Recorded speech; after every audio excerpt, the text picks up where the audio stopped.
Hello and welcome to another behind the scenes video. Don't forget to like and subscribe if this is your sort of thing. A comment from last week, somebody said these don't seem very organized. Well, that's kind of the point. These are my thoughts as I go through thinking about how to show you certain elements of Logic. The three I want to look at today, so you know this is sort of in the back of my mind, is expressive automation using note velocity, expression and modulation. So those are the three things I'd like to cover. There you go. But I don't know how this is going to be presented or how it's going to work.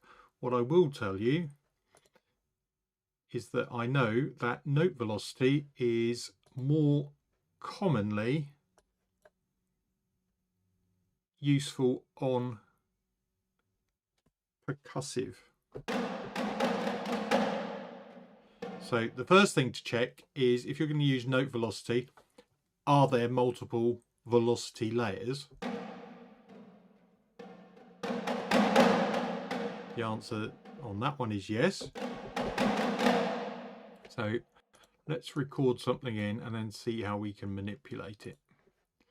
So we're at 120, let's do a couple of bars.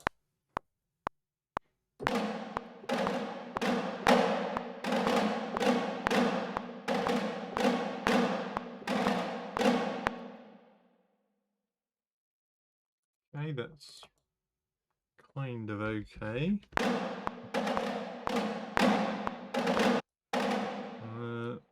Those two didn't quite work.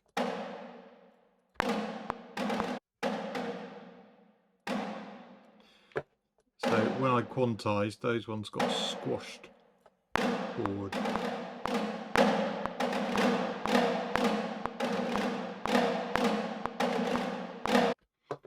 Okay, so note velocity. Now there's two ways to look at automation. You can either look up here, and also bear in mind there are two types of automation. There's track automation and region automation. So in track automation, I don't see note velocity. In region, I can see note velocity. Now I tend to use this area for track automation.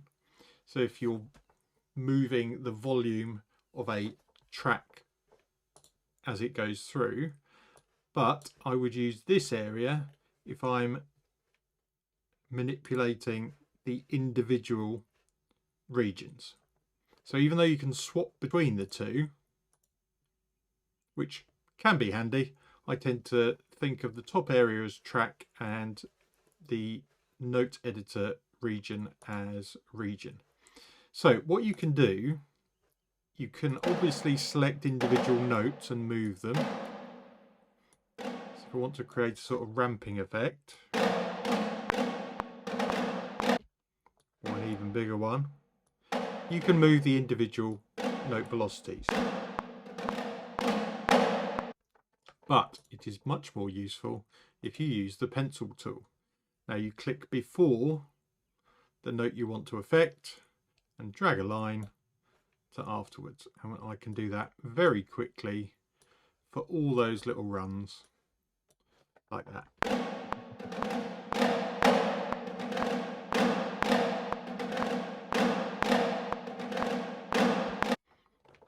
Okay, so that is note velocity. If you have multiple note velocities on your instrument, that is fantastic. Okay. So that's percussion instruments, and also useful for piano, which is could also be classed as a percussion instrument. Let's do some cello. So actually, I've had a thought. A better one to show you this on is BBCSO, and you'll see why shortly, because of the automation parameters here. So we're going to go for just do the cello group because lead is only available in the Pro version. We're not going to mess with any of the mic positions. So at the moment, when it loads up,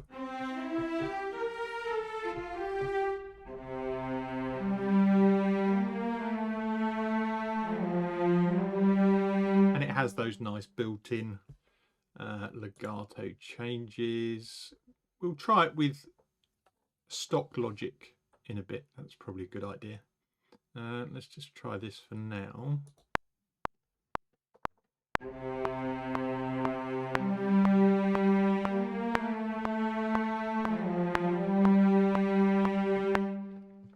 Okay. Yeah, make sure you're not still on the pencil tool, otherwise you'll start adding notes.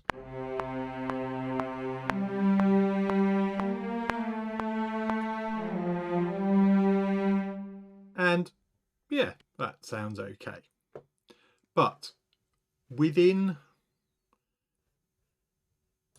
a lot of orchestral libraries, what you will have is control over how aggressively a player plays. So this applies to woods as well and horns. And you've also got an overall volume or expression. So that's, you can actually mute it with the expression within the instrument. So you can have loud or aggressive playing but quiet,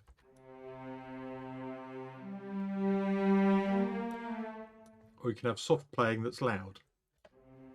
You probably wouldn't ever go to those two extremes, really. What we want to do is have a balance. So as you would imagine, a player plays notes on a violin or cello slightly harder or softer. Now, I would play this in using a controller.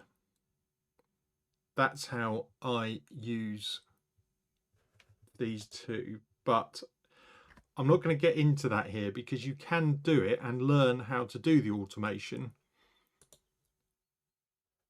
for modulation and expression without going anywhere near a controller. And sometimes it is easier to learn this. So if I just click here, okay, that's added a modulation at value 75. So if I play this again, if I up it, we've now got that aggressive, or we can play softly. Now what you probably want to do, if I click again, every time I click on this line, it's creating a point which I can then drag. Another way that people like to do this is with the pencil tool and click and drag like that.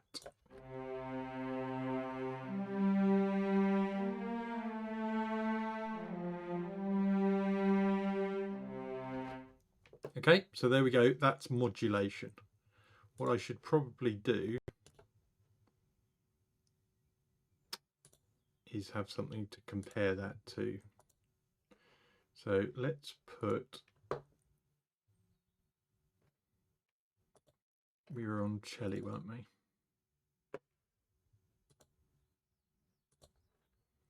Okay.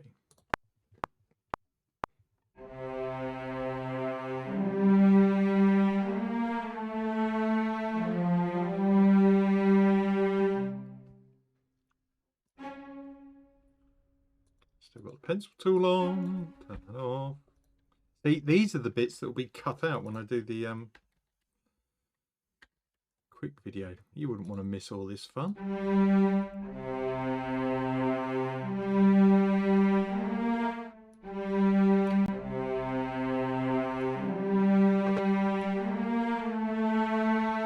So that is full volume, so I'll bring those down a little bit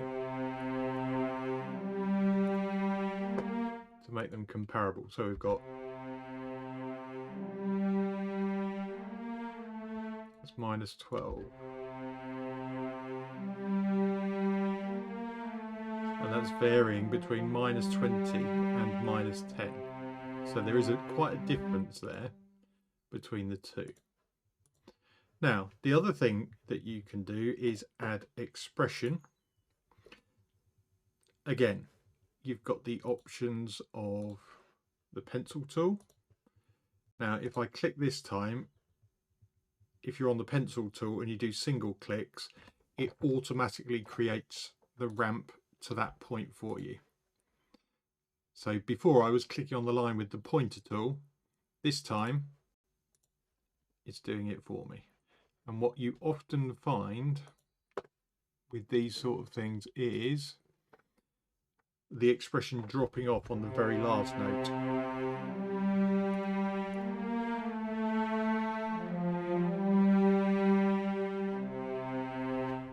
Let's not loop that.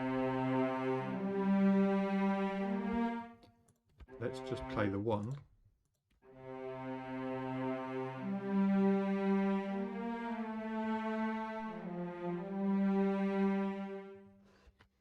And if you realise,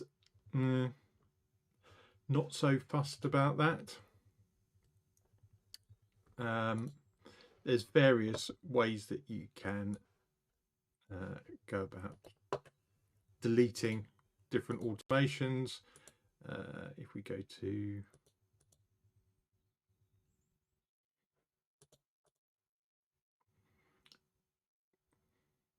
so you can always Control Z to undo anything as you would normally. In this tracks area, if you have automation open, you can actually go to specific things like modulation, and then if I right click, I can delete that automation or all automation. Okay.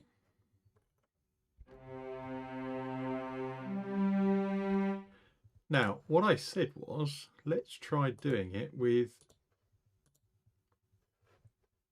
stock logic. Let's see what that does. Let's go orchestral. There's cello there. And this is where you need to check the instrument and how it responds. So I've got velocity layers. The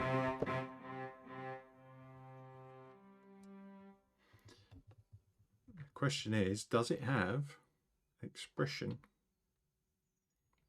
Let's try recording that in again. Same pattern.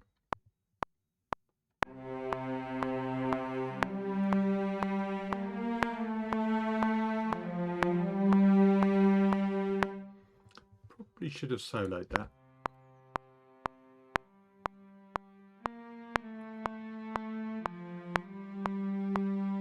Okay, so you can hear that the note velocity makes much more of a difference in this patch. So those first notes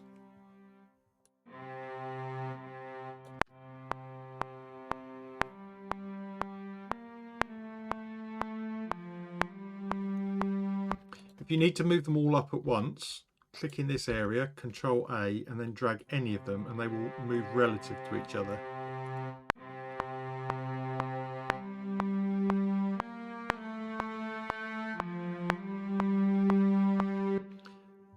Okay, so what I think we're going to find is if we go to modulation, this is going to make absolutely no difference.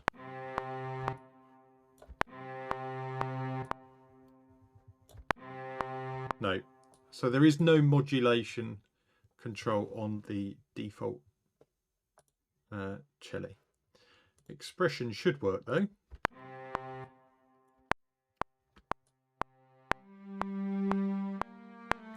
So this time we are somewhat limited, but we could still make this sound better than this.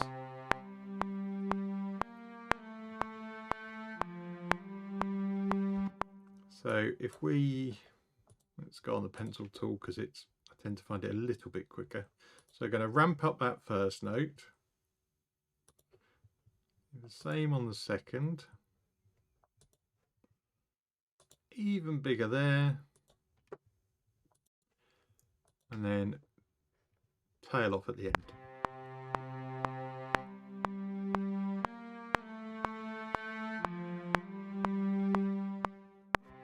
There you go. That is almost getting there already.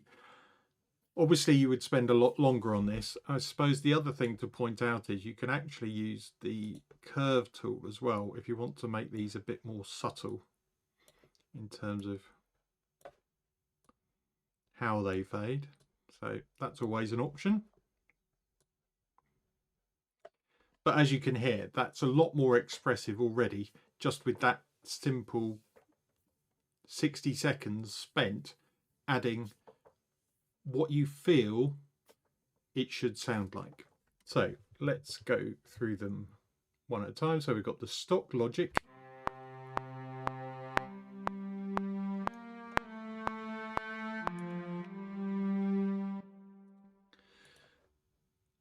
And that was just using expression.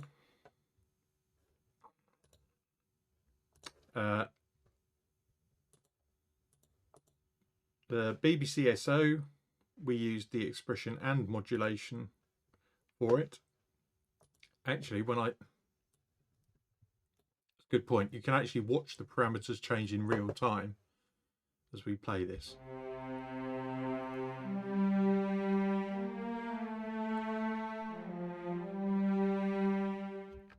So it looks a bit weird, but that's what you actually end up doing. If you've got faders, you actually move your fingers to imitate that effect.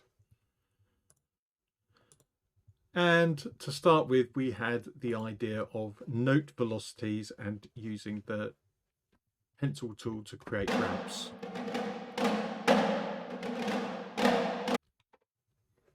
Okay. I'm going to condense that somehow into a short tip for next week. I hope you enjoyed that. Like and subscribe, always appreciated. I will see you in the next video. Bye for now.